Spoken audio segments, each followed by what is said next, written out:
జరిగింది రాత్రి ఎన్నింటికి అది? రాత్రి అరౌండ్ 1 అవుతుంది గురూజీ. 12:30 నుండి 1 లోపు. మీరు బైక్ మీద వెళ్తున్నారా? బైక్ మీద వస్తున్నాము. అది ఒక గల్లీ అన్నమాట. రాత్రి 1 గంటకి ఆవును రోడ్డు మీద చంపారా?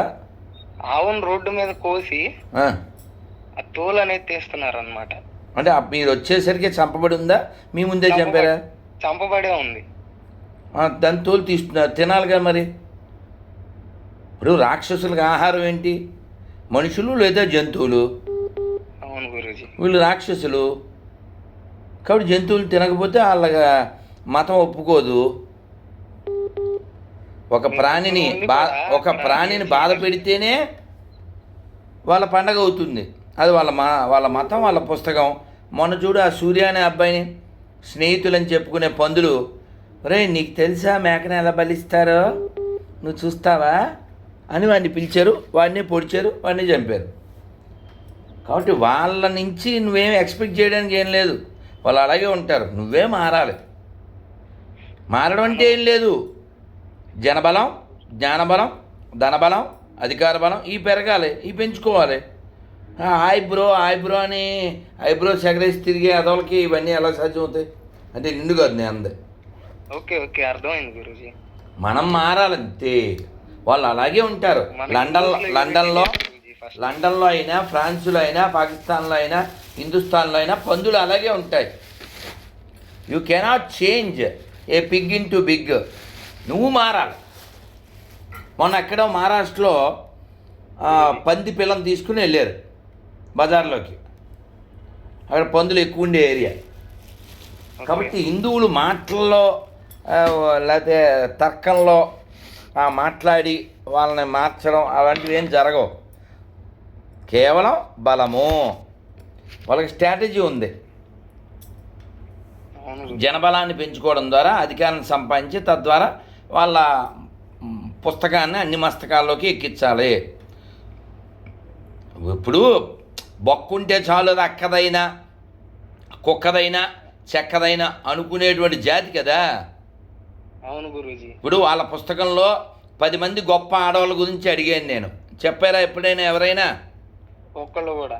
ఎలా చెప్పరంటే, ఎందుకు చెప్పరంటే వాళ్ళ దాంట్లో ఆడదంటే పడుకోబెట్టడానికి తప్ప దేనికి కాదు. వాళ్ళు అలాగే ఉంటారు. వాళ్ళ ప్రిఫరెన్సెస్, వాళ్ళ మతము. ఓన్లీ జనాభా పెంచడానికి ఆడదొక సాధనం వాళ్ళకి. ఓ 10 మంది సైంటిస్టులు చూపించు ఆ పందుల మతంలో.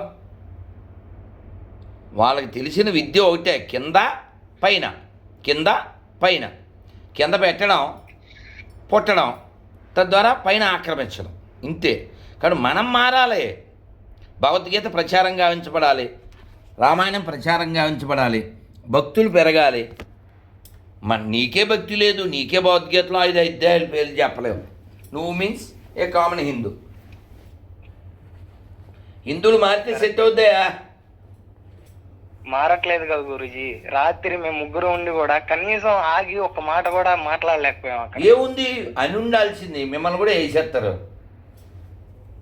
మా లోకల్ ఏరియా అయ్యి ఉండి మేము ఒక్క మాట మాట్లాడా. అది లోకల్ ఏరియానా నాన్ లోకల్ అన్నది కాదు, నీకు బలం ఉందా లేదా. ఇక్కడైతే యూనిటీ లేదు గురువు గారు. హిందూస్ లో ఎక్కడైనా అంతే ఉంటుంది. బాగా అంటారు కానీ ముందు చేయాలి.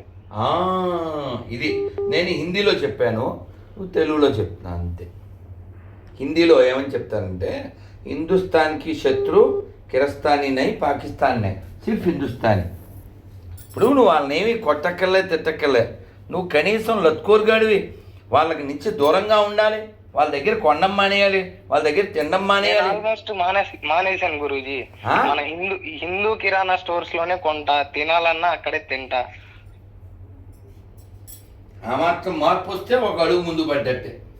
మనొక్కలం మారతాం కాదు గురూజీ, నలుగురిని మార్చాలి. అది జరగాలి. ప్రయత్నం. Keep on. ఇంకా మేలుకోట్ల హిందూస్ నటిస్తున్నారు, ఏదోలా బతికేయడానికి అలవాటు పడిపోయారు. ఇంకా చూసిన తర్వాత రాత్రి నుంచి నిద్ర పట్టట్లా. నాయనా, కొన్ని లక్షల మంది వాళ్ళ జీవితాన్ని ఆగం చేసుకుని ఎంతోమంది ఈ జాతిని రక్షించడానికి బలిదానం చేశారు. మొన్న దురంధర్ 2 చూసావు కదా. చూశాను గురూజీ. బలిదానో పరం ధర్మ. మనం మారాలి, మనం మారాలి నైనా. ప్లీజ్ నాన్న, బయట జనం వెయిట్ చేస్తున్నారు. నువ్వేం చేయగలవు అంటే గురూజీ, నాకు ఓ మాట ఇవ్వు. గురూజీ, నేను 3 నెలల్లో భగవద్గీత పూర్తి చేసి మీకు ఫోన్ చేస్తాను. అది 3 నెలల 2 నెలల నీ ఇష్టం. పూర్తి చేసిన తర్వాత నాకు ఫోన్ చేయి, ఓకేనా? సరే గురూజీ. హరే కృష్ణ నాన్న, హరే కృష్ణ, హరే కృష్ణ. హరే కృష్ణ, హరే కృష్ణ.